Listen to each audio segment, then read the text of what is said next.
Moin, ihr Leichtmatrosen und herzlich willkommen zu einem neuen Plattdeutsch für Anfänger. Wie ich letzte Woche Mittwoch schon angekündigt habe, geht es heute um Frühstück au Platt. Damit meine ich aber nicht, dass wir jetzt alle zusammen frühstücken gehen, nein, sondern ich werde euch jetzt mal erzählen, wie Butter, Marmelade oder Wurst auf Plattdeutsch heißt.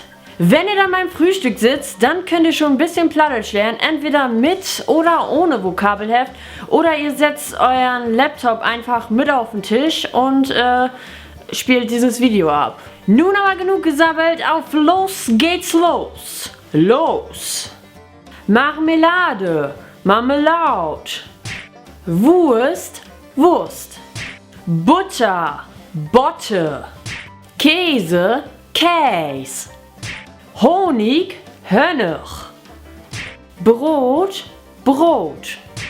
Müsli, Müsli. Salz, Salt. Ei, Ei. Weißbrot, Witbrot oder Wittstut. Schwarzbrot, Schwattbrot. Brötchen, Brötchen. Kaffee, Kaffee. Tee, Tee. Milch, Melk. Zucker, Zucker.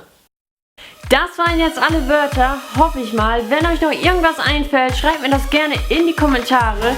Ich werde euch das dann irgendwie schreiben, also so wie es ausgesprochen wird, damit das einfacher ist. Und ja, wie gesagt, wenn ihr was nicht verstanden habt, dann spult einfach zurück und hört euch das nochmal an.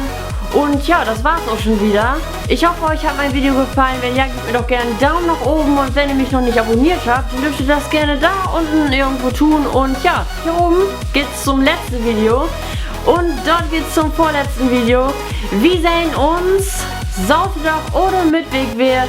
Und dann würde ich sagen, tschüss.